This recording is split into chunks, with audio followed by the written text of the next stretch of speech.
Today we'll be building a simple web application in Java, which is the first assignment for COMP9321 course. The video is finished by 4G Group, and our group has 4 group members: Xiao Wang, Yan Zhilu, Ben Shuxu, and Ruoqiao Zheng.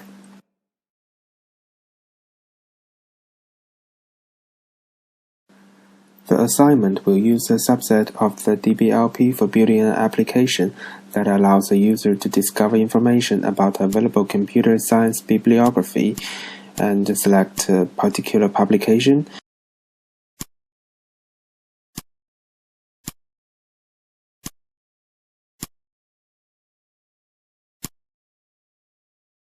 and add them to the shopping cart. The user can add or delete items from the shopping cart at any time.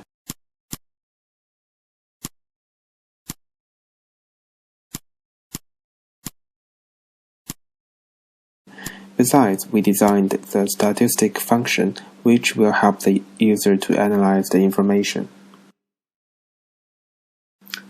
In this web application, we'll be using the Tomcat 8.0 as the servlet container and an XML file as the dataset.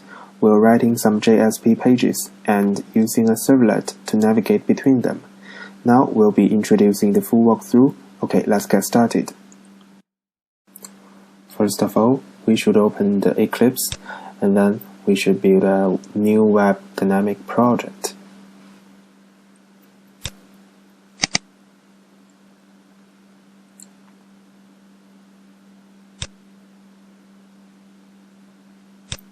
We need to make sure to click on the generate web.xml as the deployment descriptor.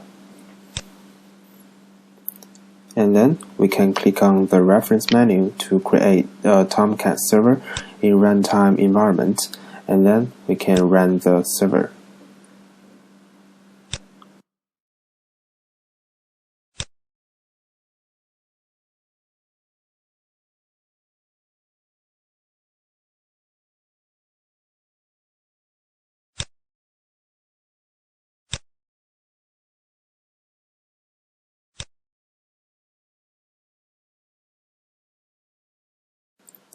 MVC stands for Model View and Controller.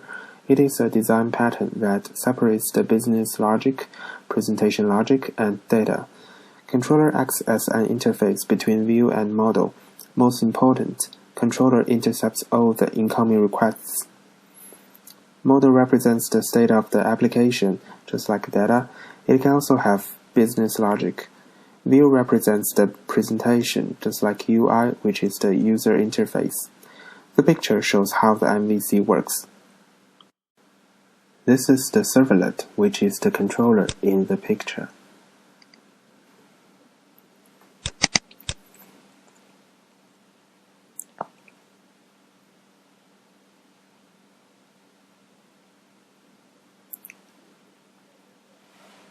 There are several Java beans as the model, such as publication bean and publication collection bean.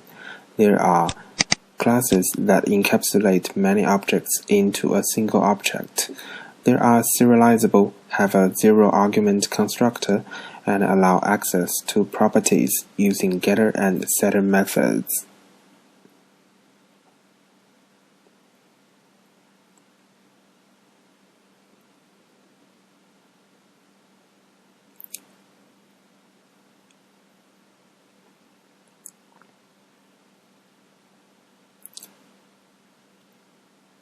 The JSP and HTML pages represent for view in the project.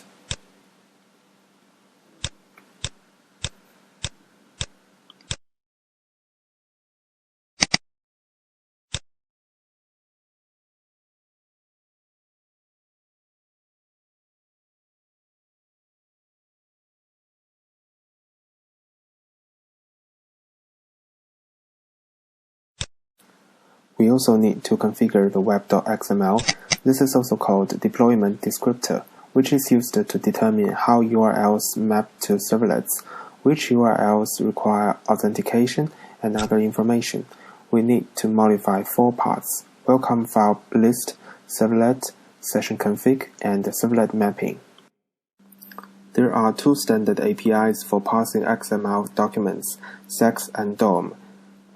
This is the sample XML file provided by the course, and we can analyze it based on the DTD format and create our model. Sex is an event-driven API. The Sex API defines a number of callback methods, which will be called when events occur during parsing. The Sex parser reads an XML file and generates event as it finds elements, attributes, or data in the document. There are events for document start, document end, and others. DOM is an object-oriented API. The DOM parser explicitly builds an object model in the form of a tree structure to represent an XML document. Your application can then manipulate the nodes in the tree. DOM is a platform and language-independent interface for processing XML document. The DOM API defines the mechanism for querying, traversing, and manipulating the object model. Both of them have the pros and cons. Since we have to handle large data but we have the limited memory, we choose the Sex.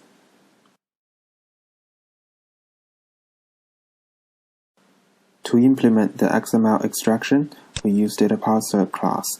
At first we import the related packages, and then we create the class dataParser, which implements the content handler. After that, the main task is to override the functions.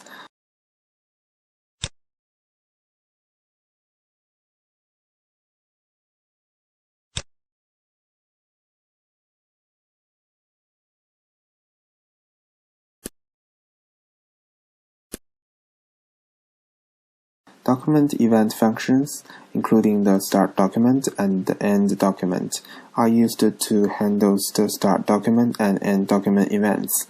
The code defines what the application does when the parser encounters the start and end points of the document being parsed. Element event function, including the start element and end element, is used to process the element tags, including any attributes defined in the start tag, to obtain the namespace universal resource identifier, which is the URI, the local name and the qualified name of the element. The character function is used to handle the characters that the parser delivers to your application, so that we can add our own logic on the process.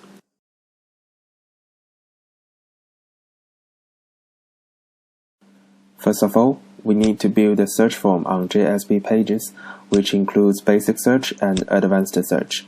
To do the form validation, we use the third-party JS lab, which is the validation.js. Then we write the JS code to respond to the form submission event.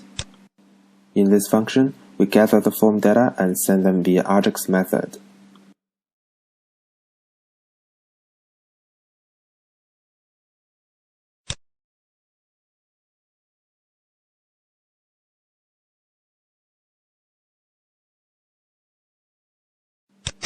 Ajax, short for asynchronous JavaScript and XML, is a set of web development techniques using many web technologies on the client side to create asynchronous web applications. With Ajax, web applications can send data and retrieve from a server asynchronously in the background without interfering with the display and behavior of the existing page.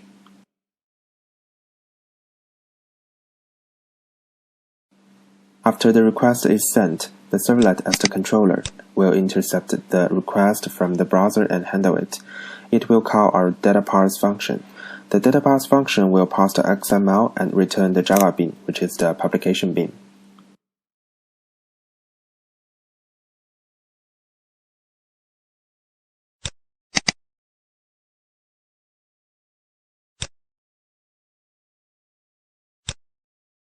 In the end, the servlet will forward the data to the result.jsp, and the JSP page will generate the HTML content and send it back to the browser.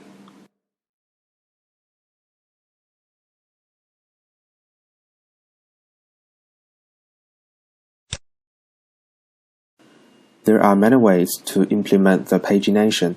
In this assignment, we used a hidden form to store previous page number and searching parameters.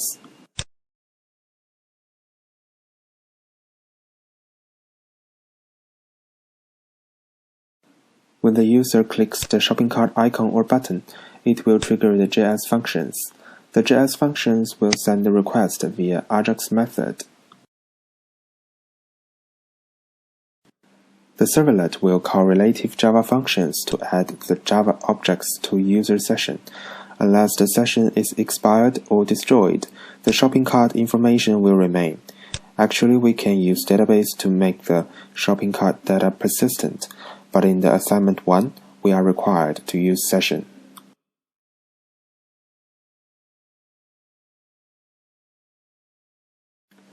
D3JS is a JavaScript library for producing dynamic interactive data visualizations in web browsers. It makes use of the widely implemented SVG, HTML5, and CSS standards. It is the successor to the earlier Protoviz framework. In this assignment, we used D3JS to make a bar chart. When the user clicks the record tag on statistic page, it will trigger the JS function, which will send the request via Ajax.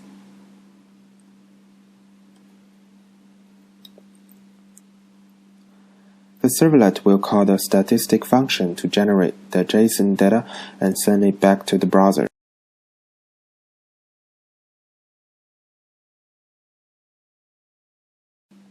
Then the callback.js function will receive the data and the bar chart will display on the page.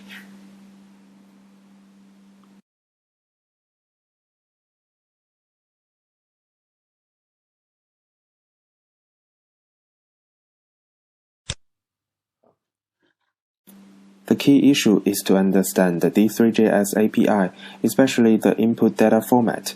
For this bar chart, the data format should be JSON array.